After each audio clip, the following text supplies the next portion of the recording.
It's currently rainy season in Bali. And I've not really been able to make anything for the past week.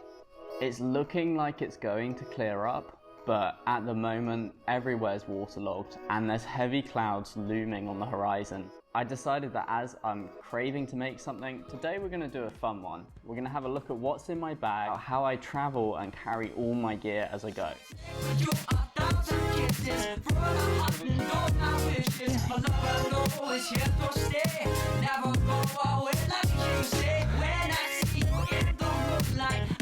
Even if you're not a videographer, nowadays everyone carries a lot of electronics around in their bag, and I have a solution that will help an awful lot of you on how to just manage all those cables with a single plug, no matter how many electronics you have, where you are in the world, or how far you are from the wall plug.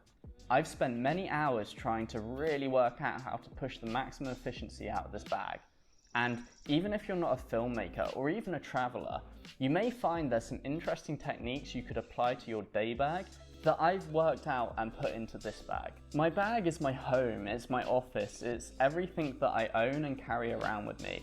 It's incredibly important, and to let you into that is quite a big thing for me. This is my bag fully packed. Once my food canisters and water bottle, which we'll look at later, are full, this thing comes in at around 25 kilograms. There are an awful lot of pockets and places to put things in this bag. It's one of the reasons I love it. It's a 511 Rush backpack, and it's the 72-hour version of it.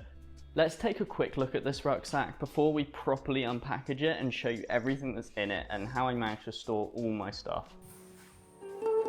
The only modifications I've made to this bag is just giving it a little bit of structure. Because I keep my laptop and electronics in here, I don't want it to fully collapse, especially when it hasn't got everything in it. So I have a small piece of plywood in here. This is actually a water pouch, but it's where I keep my laptop. I've done the same where I put a piece of wood to stop it from collapsing. Let's do this one outside so you can experience a little bit of the Bali rainy season. I'm going to start off by showing you what's in the side pocket, as to be honest, I need to use it in order to film the rest of this video. Jeez, these floors are going to kill me! This is the selfie stick that I use for my Insta360. My DJI phone holder, which is for the top of my Ronin, which we'll see in a minute, but I also use it to put my phone on tripods. So in a little pocket down at the bottom, I had a lock and a steel cable in order to keep my stuff safe when I'm not with it. What am I doing? Should we? And then this is my tripod. It was one of those items where I was like, am I really going to be spending £70 on what effectively just holds my camera up? When my backpack weighs so much, instead of like 1.3 to 1.6 kilograms, this tripod only comes in at 800 grams, which is substantially lighter. It also perfectly fitted into that side pocket that you saw earlier. The other cool thing is that this ball socket comes off, and I can actually mount my Ronin to this, which means I can get those crane-like looks on the go. In the front of my bag, it's not really that exciting. It's all the things that I use day to day. My notebook, my glasses, a micro towel, toothbrush, toothpaste, soap, and basically just anything I'm carrying day to day. I also have my medication and stuff in the front, some powerful sun cream, a bit of insect repellent, anti-bac gel, which I've had for over a year now. So for those of you hoarding it, why? It lasts forever. And obviously my comb for the mighty beard. In this front little pocket, we just got, you know, a mask. It's space where I drop whatever I have at the time. Something that's really useful, especially when you've got wet clothes and you're traveling, is just having this pouch to like throw stuff in. So for example, if I was walking on the beach or something, shoes just go in, and it's like a space that I don't mind being a bit dirty. One last stop before we get to the interesting stuff. This is the water bottle I use. As you can see, it's got a filter in it. That takes out basically everything. Viruses, bacteria. If I really had to, I could drink out the sewer with that. I haven't tried it, but that's the idea behind it. It just means that I waste much less plastic bottles, buying them and throwing them away. And also just, I don't have to worry about water. I've always got a supply on me as I go that's clean and good to drink. Highly recommended if you're traveling. This is my little mini backpack for, you know, when you want to go out and not carry this thing. It's really cool, but I also use this for when I'm going on planes. So my laptop, my batteries, everything that I want on hold goes in here, and then my bag goes in as luggage. Okay, and then finally on this side of the bag, we've got raincoat and bag raincoat. It's basically everything in here. It doesn't matter if the bottle leaks or if things are wet. It's all waterproof or water. Now we're getting on to the good stuff.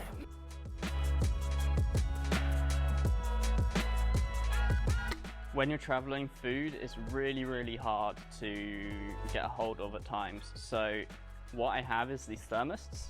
Just in the morning when you cook your breakfast, you can cook all your meals for the day, shove them in these canisters, and they're good for up to 10 hours.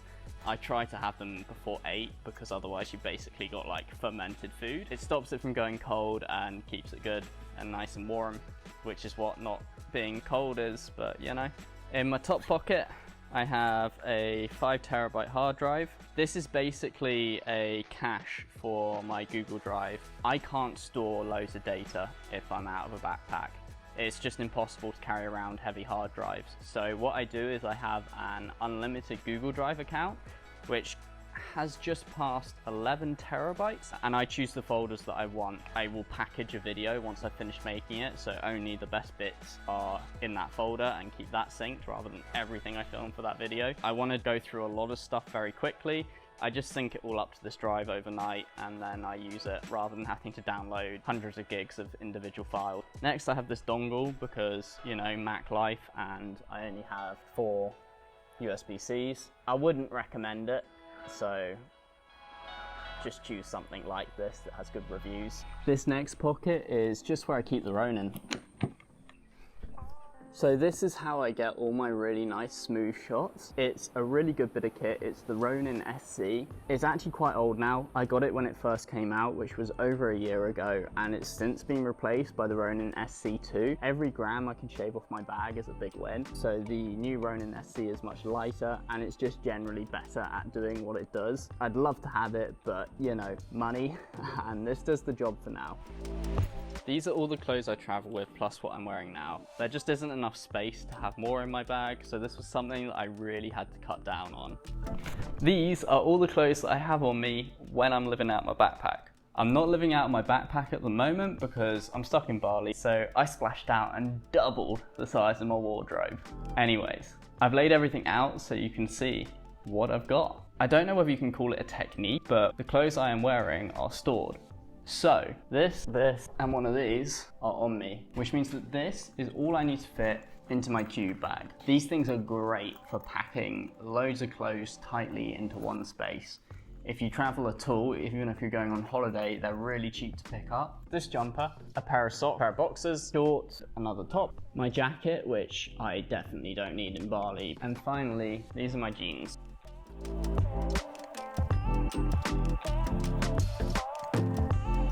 It's basically like a brick now. No wasted volume. And now finally, we're down to the good stuff. We're down to the tech and how I manage all my kit. So this is my camera bag.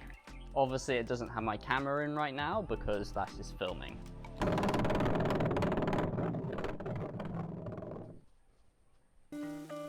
My camera lives in this section here. It's also where I keep my other lens, which is a Sigma 30mm 1.4. It's great for all those really bokeh looking shots, and it's just, you know, a favorite lens of mine over time. It's a shame that it's an APS-C lens, but at the time this was the fastest lens I could get my hands on that I could afford.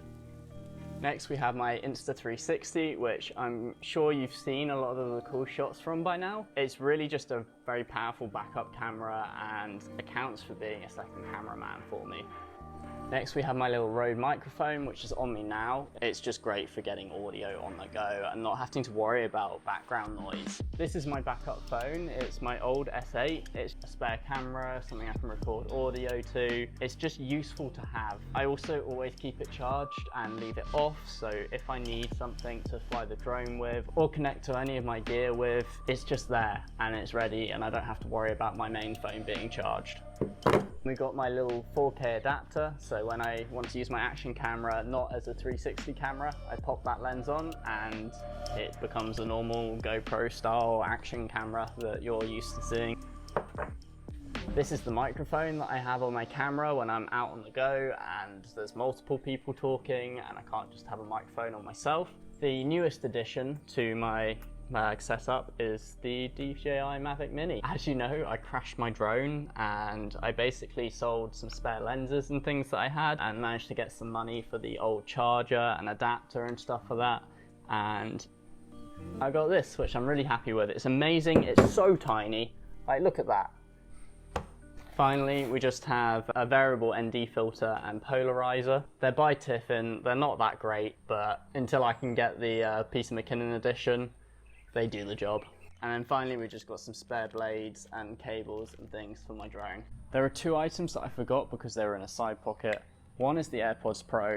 They are the best small set of headphones you can have. And then I just have a hard carry case for all my SD cards. Congratulations! You have either skipped to the best part of the video or you have watched it the majority of the way through. As a small YouTuber, I would massively appreciate it if you could quickly jump down and give this video a like, maybe even subscribe. To those that do, thank you.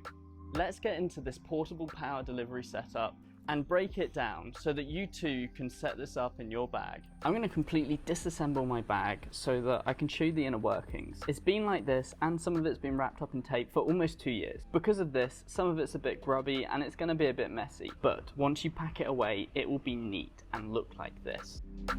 This is an obligatory warning. What I am advising is putting a load of electronics in a bag with very little air circulation. What this means is that there is fire risk. It's up to you to make sure that you're comfortable with the risks involved and take the necessary precautions to avoid fire. A few pointers to be aware of are how much load you're putting on the system. Do not charge batteries inside your bag. If you need any persuasion on this, go and look at lithium batteries failing whilst charging. Do your best to avoid insulating your power supplies and try not to stack them in the same spot. You can see in my bag, I've made sure to separate my power supplies and keep them on opposite sides of a netted pocket, which is near the top, meaning that when my bag is open, there's plenty of airflow going to them. I will put a clear, concise walkthrough in the description. So if you're thinking about doing this, make sure you use that as your guide. The first part of the puzzle is this. What it is an adapter that allows you to plug pretty much any type of plug in and plug it into almost any socket. It's not entirely necessary if you're not traveling loads. However, the chances that you're going to go somewhere and then it's just there and ready to go is worth having. The other thing that's useful is that along the bottom you have 3 USBs and a Type-C for charging cables. On the off chance there's only one plug left and someone's using it to charge their phone, at least you can offer that if you're swapping out the plugs, you can continue charging their stuff. Next I got this. It seems a bit excessive to have a cable this long. However, you'll often find that all the best spots in a cafe next to a good plug are taken. This enables you up to 5 meters of range away from a wall plug. You'd be surprised how often this comes in handy. In this video you can see I'm running a team of 3 people off my bag, with a total of 3 laptops plus their phones. Bag is actually plugged in the kitchen, which happened to be exactly 5 meters of cable away. This is what lets us only need one plug. It's a splitter cable. You can have as many of these as you want on your setup. I have 3. Here you can see the rest of the setup. This outlet lives on the outside of my bag. Again, it's useful if you're traveling around with someone else that has a power adapter for their laptop that fits on this. It's just already there and you can plug them straight in, and again, you're only using one plug. Then we have my MacBook charger. I'm aware that I haven't spoken about the laptop that I edit on. The specs are here. There are many reasons why I both love and hate this laptop for my specific use case where I'm traveling and working out of a bag. However, it's now outdated and the scenario for laptops has completely changed. And that's a whole nother discussion to be had. This is really cool. What it is a power supply that has the plug that we want on the back for our splitter cable that then breaks into a Type-C charger that can do up to 60 watts, a fast charger USB 3.0, and 2 standard USB chargers. Just imagine if every single one of those had to have a plug attached to it. You'd be carrying around so much. I currently have a lightning cable, a Type-C, and just a standard USB for charging my camera batteries coming off this. I then use the last one to trickle charge my battery. The reason this is inside an ice cream tub is because it fills the space out in that pocket that I keep it in. It also gives a little bit of protection to other items in my bag, pushing into stuff I keep in here. I generally use the extra space in here to keep cables and other chargers that I happen to have when I'm not using them. The battery itself is 99.16 watt hours. This is super useful because the maximum amount you can take on a plane is 100 watt hours. It has its input for trickle charging. You can also charge it through the Type-C if you need to charge it quickly. This Type-C gives me 30 watts of charging capability off the wall, which is super impressive for a battery at this capacity. It means that I can run my MacBook off it when I'm doing low performance tasks without draining the battery. I can also completely use my battery in my laptop and then fully recharge it in a decent amount of time before I continue doing a heavy performance task like editing. You then have two standard USBs coming off it. This is how I'm able to work on the go, wherever I am, with maximum convenience and efficiency. The idea and techniques behind this can be used for any bag setup you may have. Sit, shake a paw. Thank you very much. I've personally found this setup to be super useful, and I'm intrigued to see how you guys use the information I just gave you to modify your own bags. If you have any questions, feel free to... Hey! Don't bite my nipple! If you have any questions, feel free to leave them down in the comments below and I'll do my best to answer them. Thanks for having me. See you soon.